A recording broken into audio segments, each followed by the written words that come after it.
हार कर बैठना तेरी फितरत नहीं होनी चाहिए, हार कर बैठना तेरी फितरत नहीं होनी चाहिए, अंधेरों से लड़कर ही मंजिल रोशन होनी चाहिए।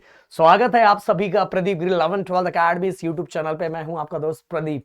सो गाइज, इस वीडियो के अंदर जाने से पहले सबसे पहले मैं आप सभी को कमेंट करने के लिए बोलूंगा, जिससे आपके अंदर वो जोश एंड कॉन्फिडेंट का लेवल बढ़ना चाहिए। लिखो कमेंट के अंदर 95 प्लस लोडिंग, ऐसा हर बच्चे का कमेंट आना चाहिए। एंड दोस्तों, जैसे मैं आपको मोटिवेट करता रहता हूं, प्लीज अपना प्यार देके इस वीडियो को लाइक करके और हाइप देके चैनल को सब्सक्राइब करके जरूर जाया करो। एक टीचर को बहुत ज्यादा मोटिवेशन मिलता है कि बच्चे एक्टिव हैं। तो चलो बिना देरी के स्टार्ट करते हैं। आज बताते हैं वो चीज जो आप लोगों को जानना और अभी सही टाइम है। इस टाइम से अगर चीजों को आपने समझ लिया, जान लिया कि फिजिक्स को हमें किस तरह से करना है, तो भाई चीजें बहुत ज्यादा आसान हो जाएगी। Next video chemistry, math, bio, जिसका चाहिए प्लीज कमेंट बॉक्स भर दो, उससे रिलेटेड मैं चीजें लेके आ जाऊंगा। तो चलो बात करते अगला।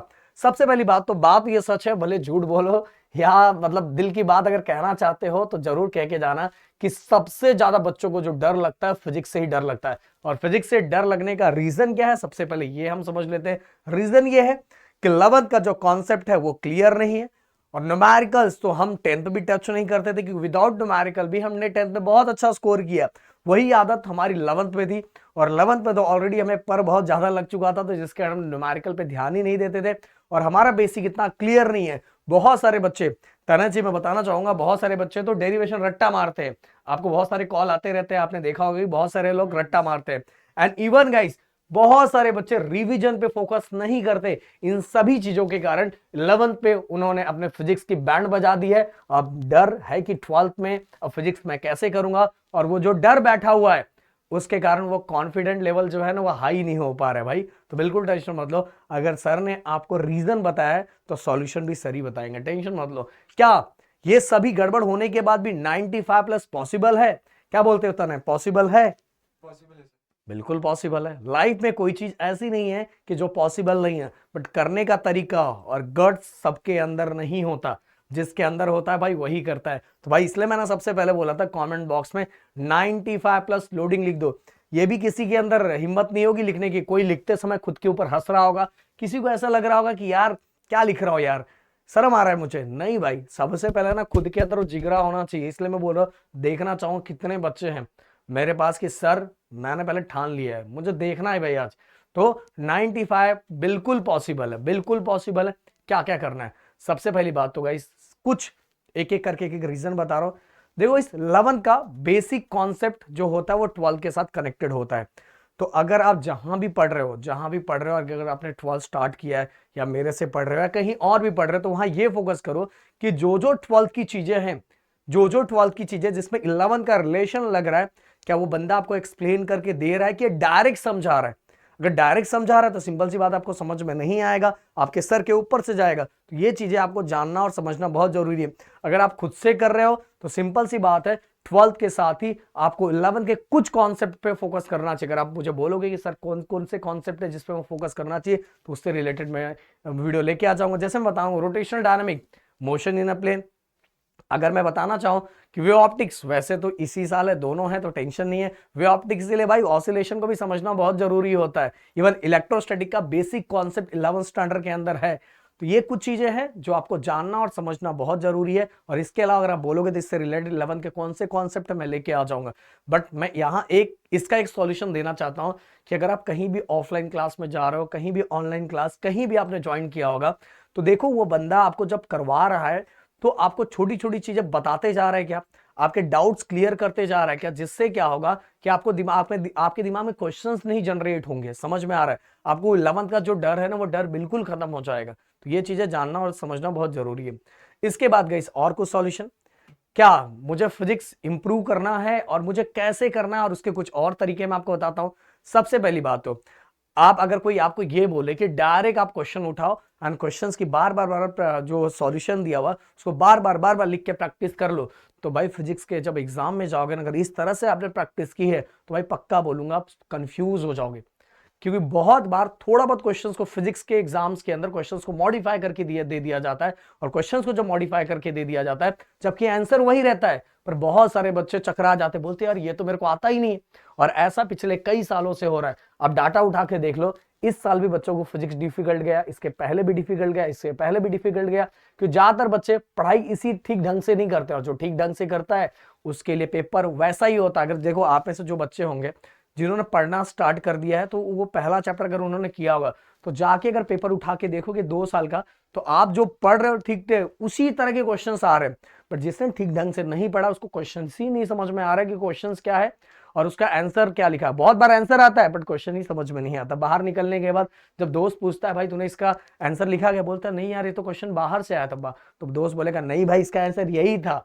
तब दिमाग में ये बत्ती गुल हो जाता है, यार मेरे को तो आता था समझ में। इसलिए क्वेश्चंस को समझना भी बहुत जरूरी है, और ये समझने के लिए आपको लेक्चर्स को बहुत अच्छी तरीके से देखना एंड उसकी बार बार प्रैक्टिस करना बहुत ज्यादा जरूरी, बहुत जरूरी है। ये पहला काम आपको करना है। दूसरा काम, देखो बहुत सारे बच्चे क्या करते हैं, उनको ऐसा लगता है कि उनके पास टेक्स्ट बुक है, या तो उन्होंने कहीं से नोट्स उठा लिया है, या तो उन्होंने मतलब जो सीनियर्स हैं उनका बुक्स ले लिया है, नोट्स ले लिया है, तो उनका काम हो जाएगा। नहीं भाई, अगर एक हैबिट आप खुद से बनाते हो तो बहुत ज्यादा हेल्प करेगा। इवन आपको आगे रिवीजन के लिए भी, फास्ट रिवीजन के लिए भी, बहुत सारी चीजों में एग्जाम्स के टाइम बहुत ज्यादा हेल्प करेगा। आप खुद से ही हैंड रिटन नोट्स बनाओ, जिसके अंदर डेफिनेशन का एक सेक्शन बनाओ, एक इंपॉर्टेंट फॉर्मूले का सेक्शन बनाओ, एक इंपॉर्टेंट डेरिवेशन का सेक्शन बनाओ, एक डायग्राम का सेक्शन बनाओ, एक numerical and ticks and tricks का सेक्शन बनाओ, और ये खुद से लिखो। कौन कौन से आज के चैप्टर में आज सर ने ये पढ़ा है, इसके अंदर कौन कौन सा डेफिनेशन आया था उसको एक जगह लिखो, इसके अंदर कौन कौन से फॉर्मूले उसको एक जगह लिखो। आज 3 ही डेरिवेशन हुआ था, तीनों डेरिवेशन कौन कौन से उसको एक जगह लिखो, तो डेरिवेशन वाला सेक्शन पूरा एक जगह रख दो। आज उसमें जो डायग्राम करवाया था कौन कौन सा डायग्राम था, एंगल ऑफ बैंकिंग का डायग्राम कैसा था, ऐसे करके। आज जो न्यूमेरिकल के फॉर्मूले बताए कौन कौन से फॉर्मूले थे, ये सेक्शन एक खुद से बनाओ। जो टीचर्स नोट्स दे रहे हैं वो नोट्स के अलावा खुद भी तैयार करना स्टार्ट करो। जब खुद से लिखना स्टार्ट करोगे, खुद से समझना स्टार्ट करोगे, देखो गाइस फिजिक्स धीरे धीरे आपको आसान लगना स्टार्ट होगा। इवन गाइस मैं बताना चाहूंगा, बहुत सारे बच्चे तने बताना चाहूंगा कि आप भी जब बैच में थे तो आपने ये चीज ऑब्जर्व की होगी कि ज्यादातर बच्चे टेक्स्ट बुक को टच ही नहीं करते। टेक्स्ट बुक तो खरीदते भी नहीं है भाई, टच करना छोड़ो, टेक्स्ट बुक खरीदते भी नहीं है। और आप में से भी 95% बच्चे ये गलती करते हैं। अगर आप सीईटी देने वाले हो और या नहीं देने वाले हो, फिर भी अगर आप अच्छी तरीके से पढ़ना चाहते हो, तो मैं बोलना चाहूंगा कि जो भी टीचर ने आज जो भी टॉपिक आपको करवाए, एक दिन में तो पूरा टॉपिक करवाएंगे नहीं, वन शॉट अभी देखने की जरूरत नहीं, क्योंकि आप स्टार्ट है तो स्टार्ट में भी डिटेल से पढ़ना है। और अभी डिटेल से पढ़ रहे हो तो अगर टीचर ने 3 टॉपिक पढ़ा है तो तीनों टॉपिक एक बार बुक को क्या करो, रीड कर लो। और एक बार नहीं, कम से कम 2 बार रीड करने की हैबिट डालो, क्योंकि बहुत सारे टर्म्स और बहुत सारे लैंग्वेजेस हमें बुक से ही एग्जाम में पूछे जाते हैं। अगर आपने वो भी हैबिट डाली तो आपका 2 प्रॉफिट हो जाएगा। पहला प्रॉफिट बोर्ड एग्जाम का तो होगा ही, और आपको उसके टर्म समझने में आसानी होगी। एक और चीज होगा, सीईटी में भी बहुत ज्यादा हेल्प होगा। सीईटी में अगर आपने बुक रीडिंग की हैबिट डाल दी तो मैं बोलना चाहूंगा बहुत हद से ज्यादा हेल्प होगा। और ये बहुत लोगों को पता भी नहीं है भाई। बहुत लोग बच्चों को डायरेक्ट नोट्स ले लो, ये कर लो, क्योंकि उनका नोट्स एक बार बन गया, बच्चों को चिपकाते रहते हैं। नहीं भाई, नोट्स है जरूरी, बट खुद से लिखा हुआ और साथ में बुक का भी, दोनों जरूरी है। चलो टीचर आपको दे जैसे मैं भी दूंगा, बट आपको खुद से भी बनाना चाहिए। इसके बाद गाइस रिवीजन। रिवीजन के लिए गाइस मैं बोलना चाहूंगा, जैसे कि आज मैंने कोई चीजें स्टार्ट की, ओके, आज मैंने पढ़ा, तो कल जब मैं नए दिन का स्टार्ट कर रहा हूं तो कल ही के दिन मुझे आज की भी चीजों को रिवाइज कर लेना चाहिए। परसों जब मैं स्टार्ट कर रहा हूं तो परसों पिछले 2 दिनों की चीजों को रिवाइज कर लेना चाहिए। फिर इसके बाद तो ऐसे अगर कंटिन्यू डेली जब नया स्टार्ट करो तो आधा घंटा रिवीजन के लिए दो। देखो गाइस मैं बताना चाहूंगा आपकी बल्ले बल्ले होती जाएगी। इवन गाइस वीकली रिवीजन को रखो, मंथली रिवीजन का टाइम रखो, जिसे रिवीजन करते जाओगे तो बार बार वो गधा मजूरी करने की जरूरत पड़ती है ना, फिर से पूरा सर से गायब हो जाता है, और सर से गायब होने का फिर से लेके वही चीजें बैठते हो, ये करने की जरूरत बिल्कुल नहीं पड़ेगी। अब आते हम तने जी, सबसे ज्यादा डर फिजिक्स के अंदर, सबसे ज्यादा डर मुझे जहां तक लगता है बच्चों को न्यूमेरिकल से लगता है। न्यूमेरिकल बहुत सारे बच्चे स्किप करते थे, आपके बैच में बहुत सारे बच्चे थे जो न्यूमेरिकल को टच नहीं करते थे, और मुझे ऐसा लगता है कि आप में से बहुत सारे ऐसे लोग होंगे जो न्यूमेरिकल्स को टच नहीं करते होंगे। तो न्यूमेरिकल्स को करने का तरीका क्या, मैंने बोला था ना, ये आप सभी के लिए ऑल इन वन वीडियो है भाई। तो आपको सबसे पहले अगर स्कोर करना है तो आपके टेक्स्ट बुक के अंदर जो सॉल्व न्यूमेरिकल है ना, आपके भी एग्जाम में सॉल्व न्यूमेरिकल से क्वेश्चंस आए थे और same to same numbers repeat थे। तो सॉल्व एग्जाम्पल आपको करना है, सबसे पहले वही करना है, और जो सबसे सिंपल दिख रहा है वो करो। ये नहीं कि आप सबसे बड़े बड़ी चीजें करने जाओ, कोई टेंशन नहीं। सॉल्व न्यूमेरिकल के जो सबसे सिंपल दिख रहा है वो करना स्टार्ट करो। एग्जाम्स के अंदर न्यूमेरिकल्स डिफिकल्ट नहीं आते, बस क्या होता है कभी कभार नंबर्स थोड़ा बहुत चेंज कर देते हैं, आपने सॉल्व्ड न्यूमेरिकल कर दिया, सॉल्व्ड न्यूमेरिकल पूरा हो गया, then unsolved numerical, then board में जो रिपीट हो रहा है, जो पैटर्न जिस टाइप के क्वेश्चंस रिपीट हो रहे हैं बस उस टाइप के न्यूमेरिकल करो। देखो न्यूमेरिकल्स में आप अच्छा स्कोर कर लोगे गाइस। मैं बोलना चाहूंगा न्यूमेरिकल आपको बहुत सारी जगह बचाता है, इवन डेरिवेशंस, कॉन्सेप्ट वाले क्वेश्चंस, थ्योरी वाले क्वेश्चंस, इन सभी में कभी कभार मार्क्स चले जाते हैं, पर न्यूमेरिकल अगर आपको सॉल्व करने आता है तो आपका काम हो जाएगा। न्यूमेरिकल से मुझे याद आया, न्यूमेरिकल में बहुत सारे बच्चों को प्रॉब्लम तने मुझे ऐसा लगता है लॉग टेबल में भी होता है, लॉग टेबल ही करने नहीं आता, इसलिए समझने में टाइम जाता, इसलिए नहीं होता। तो भाई लॉग टेबल के लगभग पूरी सीरीज का वीडियो मेरे यूट्यूब चैनल पे है। मैं बोलना चाहूंगा भी आपका स्टार्ट हो रहा है तो 2-3 दिन सबसे पहले लॉग टेबल को अच्छे से समझ लो। मैं चाहूंगा मेरी टीम लॉग टेबल को भी डिस्क्रिप्शन में उसका लिंक डाल दे जिससे बच्चे पढ़े, और फिजिक्स के पूरे क्वेश्चंस पूरे चैप्टर में डिस्क्रिप्शन में डाल देता हूं, आप पढ़ना स्टार्ट कर सकते हो।